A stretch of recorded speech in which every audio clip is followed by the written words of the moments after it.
Retired Colonel Dr. Kizza Besigye and his co-accused Hajji Obeid Kamulegeya Lutale were remanded at Luzira prisons after appearing before the General Court Martial on 4 counts, following their arrest at Riverside Apartments in Nairobi, Kenya on 16th November 2024. Recently, 2 additional charges were preferred against the duo, including attempt to assassinate President Yoweri Kaguta Museveni. Section 23 of the Penal Code Act states, A. Any person who levies war against the Republic of Uganda.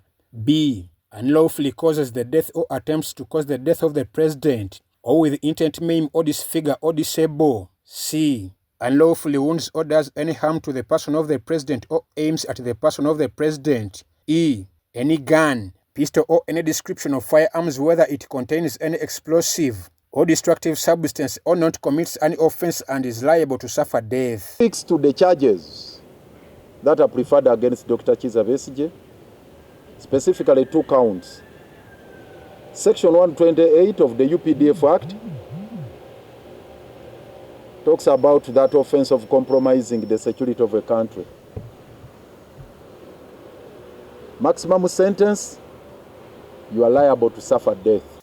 Speaking at a media briefing at FDC Katonga based headquarters in Kololo, one of the accused's defense lawyers, also the interim president of People's Front for Freedom Erias Lukwago, was concerned by the stringent restrictions imposed on the two, which has limited their accessibility and barred them from providing welfare. Yes, when he had just been remanded to Luzira, it was easy to access him somehow. Of course, we had to go through some processes, but there were the normal checks that would be done in any given prison facilities. But increasingly along the way, they started imposing stringent measures. Now, where we stand today, accessing him is nearly impossible. They have threatened that Besigye would resort to hunger strike should they be blocked from giving adequate welfare to him. They imposed the new rules that for one to bring foodstuffs, they must cross-check that they don't fall in the category of those items they have within their in-house canteens.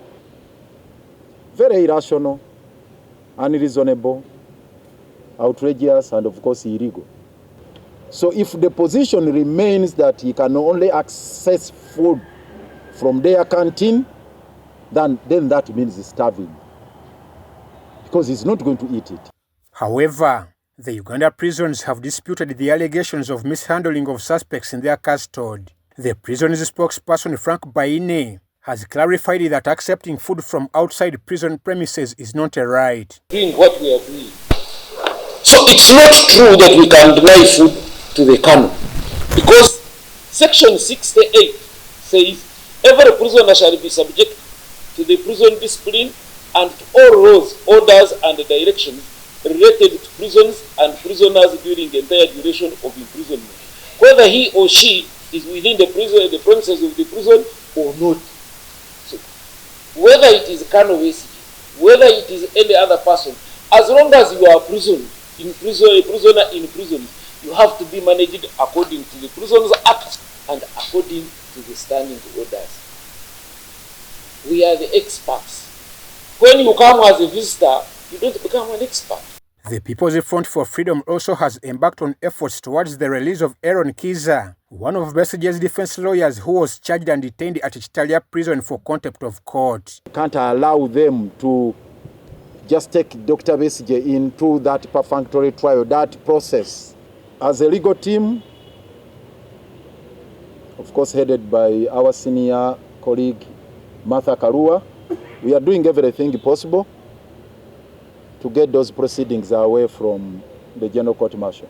Commenting on the rolling of the voter upgrade and registration exercise by the Electoral Commission, Lukwago wondered why the Commission hasn't granted them a certificate of registration for their People's Front for Freedom Party, yet they have fulfilled the requirements. We submitted all the requirements, the forms with the signatures, the constitution, all that is required under Section 7 and 8 of the Political Parties and Organizations Act. And the law is very clear. I'm Ivan Juko and Mike Bakabulindi for UBC.